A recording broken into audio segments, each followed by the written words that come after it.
xeeradan daboolaan malabka doocaan ugu shubay dadweynaha doqon baa raatiyey isagana dariiqii isdaalligaa yimi aarbaa docdii galay dayaankiisii laga yaa kuwan soo duwayidhi duburood ka kala galay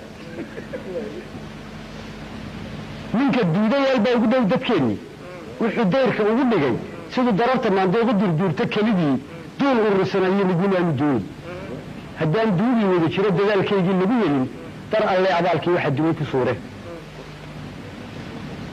waray dadkaygow nabadaan dhexdeediyo dalqaba hal qof galayoo durqa iyo tufoolagag dabadda ugu soo baxay halkii shalayta lagu dilay ma dareeri waaye durba miyaa lowdan dunyadiina dhacantii inuu deenkii maqan yahay sheekadu daraatiyo dibugocosha weeyaan duulaan baraariguu durbaankoodii weeyaan dulmi ruuxii laga gelay daristiisii weeyaan intuu inayku dabilaa dulqulaali weeyaan yuu daalin faraska iyo dullihii oradka weeyaan daantaa wuxuu jiray dabayl xaydha weeyaan waxa daafta kale yaldaa ka qaaday weeyaan been dabargo-eedi iyo duugisteedii weeyaan runtu daahir yaa shalaysa ku daaqda weeyaan diintoodu nuquniyo dembi meedhis weeyaan dawgii rasuulkan ku dareera weeyaan